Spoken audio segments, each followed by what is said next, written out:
కొద్దిపాటి వర్షానికే ఈ రోడ్లన్నీ పూర్తిగా డ్యామేజ్ అయిన పరిస్థితి.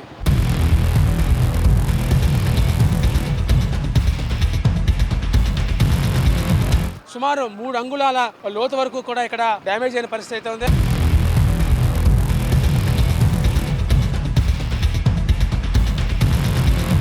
టూ వీలర్పై వెళ్లే వాళ్ళైతే మాత్రం ప్రాణాలను అరిచేతిలో పెట్టుకోవాల్సి వస్తుంది.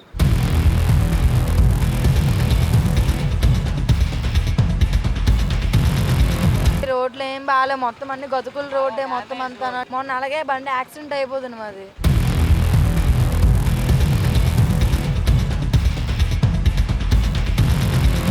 అన్ని తోబుస్తున్నాయి, వస్తున్నా కానీ గోతులు నడువులకు పెడేస్తున్నాయి. ఇంకా గవర్నమెంట్ ఇంకా చేసుకోకపోతే అలాగా ఏమైనా పడ్డారంటే మటుకు ఇంకా మరి చెప్పవలసిన అవసరమే లేదు, డైరెక్ట్ హాస్పిటల్కి వెళ్ళిపోవాల్సిందే.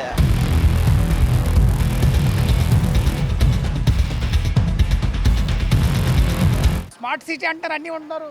ఇంత ఇది పెద్ద ట్రాఫిక్ రోడ్డు, ఇక్కడ ఒక్క లైట్ ఉండదు ఆ చివరి నుంచి ఈ చివరి వరకు.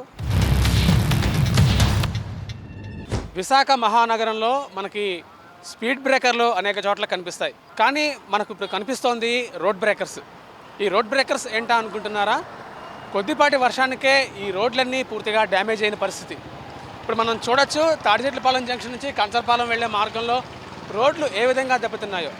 మనకి టూ వీలర్ దగ్గర నుంచి భారీ వాహనాలు, ఆర్టీసీ బస్సులు కూడా ఇదే మార్గం గుండా ప్రయాణం చేస్తున్న ప్రదేశంలో మనం ప్రస్తుతం ఉన్నాము. ఇది సింహాచలానికి వెళ్ళే ఒక ప్రత్యామ్నాయ మార్గం కూడా చెప్పుకోవచ్చు. కానీ ఇక్కడ రోడ్లు దుస్థితి అయితే మాత్రం చాలా దారుణంగా ఉంది. కురుస్తున్న వర్షాలకు పూర్తిగా రోడ్లు డ్యామేజ్ అయిన పరిస్థితి మనకి ఇక్కడ కనిపిస్తోంది. వాహనాల మీద వెళ్లే వాళ్ళు రాత్రి వేళల్లో తీవ్ర ఇబ్బందులు అయితే చవి చూస్తున్న పరిస్థితి అయితే ఉంది. ఇక్కడ కనీసం విద్యుత్ దీపాలు కూడా లేని పరిస్థితుల్లో రాత్రి వేళల్లో యాక్సిడెంట్లు కూడా జరుగుతున్న పరిస్థితి అయితే ఉంది. మనం ఈ దృశ్యాల ద్వారా గమనిస్తే ఈ రోడ్డు ఎంత డ్యామేజ్ అయిందో మనకు అర్థం చేసుకోవచ్చు. సుమారు 3 అంగుళాల లోతు వరకు కూడా ఇక్కడ డ్యామేజ్ అయిన పరిస్థితి అయితే ఉంది. అయితే ఇదే మార్గం గుండా అనేక వాహనాలు రాకపోకలు మరో గత్యంతరం లేకపోవడంతో ప్రయాణం చేస్తున్న పరిస్థితి ఉంది. ముఖ్యంగా టూ వీలర్పై వెళ్లే వాళ్ళైతే మాత్రం ప్రాణాలను అరిచేతిలో పెట్టుకోవాల్సి వస్తుంది. దీని మీద ఈ స్థానికులు, ఇక్కడ ప్రయాణికులు ఏమనుకుంటున్నారో వారి మాటల్లోనే విందాం. అసలు ఎంత చెప్పినా సరే ఎవరు పట్టించుకోవట్లేదు. లైట్లు లేవు, రోడ్డుకి అసలు లైట్లు వేయలేదు. వాళ్ళకి నచ్చిన ప్లేస్లో వేసుకుంటున్నారు, కానీ మాకు నచ్చిన ప్లేస్లో ఎవరు వేయట్లేదు. కొంచెం మాకు ఇబ్బందిగా ఉంది రోడ్ల మీద లైట్లు లేకుండా. వస్తే కొంచెం అందరికీ ఏం డ్యామేజ్ అవ్వకుండా కొంచెం బాగుంటుంది కదా. నైట్ టైం అనేది ఇక్కడ లైటింగ్ కూడా ఏం లేదు, ఏమైనా పడ్డారంటే మటుకు ఇంకా మరి చెప్పవలసిన అవసరమే లేదు, డైరెక్ట్ హాస్పిటల్కి వెళ్ళిపోవాల్సిందే. అదృష్టం బాగుంటే కొట్టలతో సరిపోద్ది, లేదంటే మనం చెప్పలేని పరిస్థితి. మనం ట్యాక్స్లు కడుతున్నాం కదంటే ట్యాక్స్లు అనేది ఒకలే కట్టట్లేదు, మొత్తం రోడ్డు మీద ఎన్ని వెహికల్స్ తిరుగుతున్నాయి అందరూ కడుతున్నారు కదా. అందరిది రెస్పాన్సిబిలిటీ అనేది ఉండాలి, అందరూ చేయాలి. మాకు ఈ రోడ్లు బాగా పాడైపోయి ఉన్నాయి సార్. ఈ రోజు ఈ రోడ్లు వస్తాను నేను, గొయ్యిలు ఉన్నాయి సార్. ఈ రోడ్డు అసలు బాగోవట్లేదు, అలాగే ఉంటున్నారు సార్.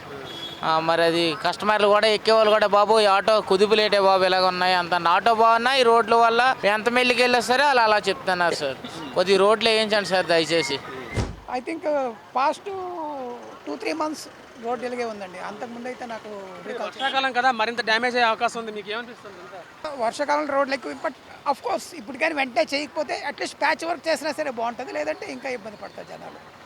నైట్ ఇక్కడ లైట్లు కూడా సరిగ్గా ఉండవండి. ఇక్కడ మీరు ఈ చివరి నుంచి కంచరపాలెం దాకా చూడండి, ఎక్కడ లైట్లు ఉండవు. బట్ నైట్ టైంలోన ఈ టూ వీలర్కి అయితే ఈ లైట్లతో కనబడదు కూడా సరిగ్గా. మనుషులు పడిపోయే అవకాశాలు కూడా ఉన్నాయి, చాలా సీరియస్గా దెబ్బలు తగులుతాయి. మరి గవర్నమెంట్ అట్లీస్ట్ స్మార్ట్ సిటీ అంటారు, అన్నీ ఉంటున్నారు. ఇంత ఇది పెద్ద ట్రాఫిక్ రోడ్డు, ఇక్కడ ఒక్క లైట్ ఉండదు ఆ చివరి నుంచి ఈ చివరి వరకు. మరి ఎవరు అడగట్లేదో తెలియదు, గవర్నమెంట్ చూడట్లేదో తెలియదు. అన్ని తోబుస్తున్నాయి, వస్తున్నా కానీ గోతులు నడువులకు పెడేస్తున్నాయి. ఇంకా గవర్నమెంట్ ఇంకా చేసుకోకపోతే అలాగా శుభ్రంగా ఆ ఫ్లోర్కి అవన్నీ పోతున్నాయి. ఇంకేం రోడ్లు వేస్తే బాగుంటుంది, ఇంకేం లేదు.